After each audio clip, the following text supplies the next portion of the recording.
My name is Lawrence Hole. I am the keeper, curator, etc. of the Yvonne Portrait Archive, which I set up myself from all the material that had been left to me by my partner, who was Madame Yvonne's assistant for the last 12 years of her life. Madame Yvonne was one of the most celebrated society portrait photographers we've produced in this country.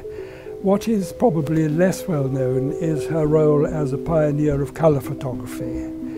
And during the decade from 1930 until 1940, using the Mybex process, she produced a body of work of great beauty and originality, which is as fresh today as when it was first produced. It really is stunningly beautiful work.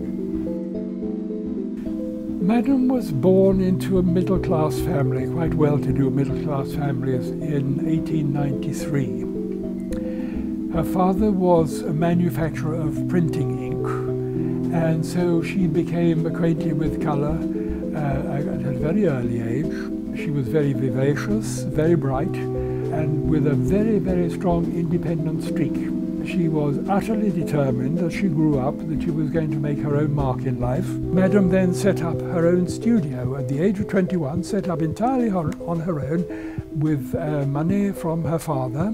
Within months, she was supplying images to the society magazines like Tatler, Bystander, The Sketch. That's how hard-working and precocious she was. She made a very good living right the way through until colour came along in the 1930s. And as I say, again, by an enormous amount of hard work and experimentation and good, useful connections, she got started in that. People grew to like her work. Her whole approach was high voltage enthusiasm. She was very popular, and that obviously helped the business no end.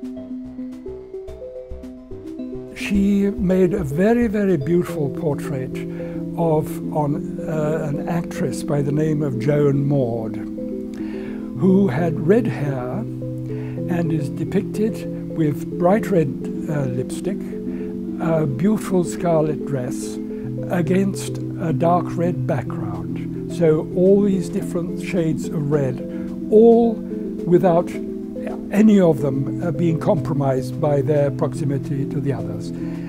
That was taken in 1932, which is only 2 years after she got to know this process. This was a classic war image. The bust is of Caesar, the gas work speaks for itself, and the petals that were lying on the table round the bowl of flowers, they symbolized the blood that was going to be shed in the forthcoming war. And that is a classic example of Madame creating war images. She produced many others. The war was for her literally the end of an era. The factory closed down, the men were called up from the war, the pigments and things of that sort were obviously wanted for more important war work, so that was the end of that process. From then onwards, she had to fall back on black and white photography. And although she was one of the best portrait photographers around, she was only one of many. So she never really achieved the preeminence that she had achieved as a colour photographer before the war. That was those days, the glory days, they were over. It's kept me very, very busy, kept me out of mischief. It's been very interesting. I've met a lot of very interesting people too, and I'm still going reasonably strong.